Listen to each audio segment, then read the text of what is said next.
Bonjour à tous, je vais faire une vidéo, les remarques des BMistes et autres, s'il vous plaît, soyez indulgents. Une vidéo pour des gens qui n'ont pas encore la BMW i3, qui ne l'ont jamais essayé.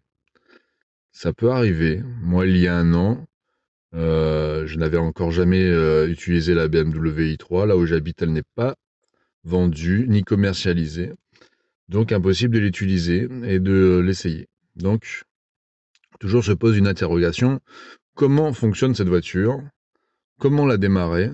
Comment partir? Sachant que pour moi, par exemple, je l'ai acheté en Allemagne et quand je l'ai reçu sur le port, ben personne ne savait comment s'en servir.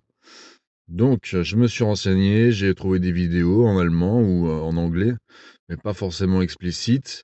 Et comprendre un américain ou un allemand n'est pas forcément aisé. Donc, il vous faut avoir la clé. Soit vous la mettez là, soit vous la gardez dans votre poche, soit vous la gardez dans votre sac, peu importe. Moi, je la laisse là ou dans ma poche. Après, on actionne la pédale du milieu. On appuie sur le bouton Start and Stop. Il faut bien sûr préalablement que les portes soient bien fermées. Une lumière bleue apparaît sur le contour. Ça veut dire que la machine est en marche, si je peux dire la machine. Et après, appuyez sur D. Enfin, pas appuyer, enclencher le D, pousser vers l'avant.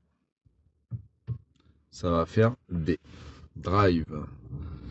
Et après, enlever le frein à main. Il faut appuyer sur le bouton et le frein à main et enlever. Il faut faire comme ça, parce que je me suis aperçu que comme je me gare en descente, si on enlève le frein à main et qu'après on passe la vitesse, il y a un souci.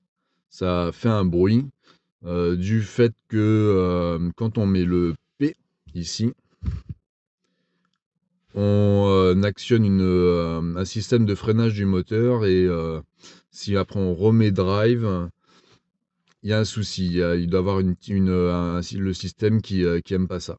Donc toujours mettre D et enlever son frein à main. Et après, on est parti. Donc là, il a plu un petit peu.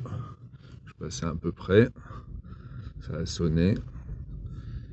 J'actionne les essuie-glaces automatiques. Il faut appuyer sur le petit bouton qui est là pour le système automatique.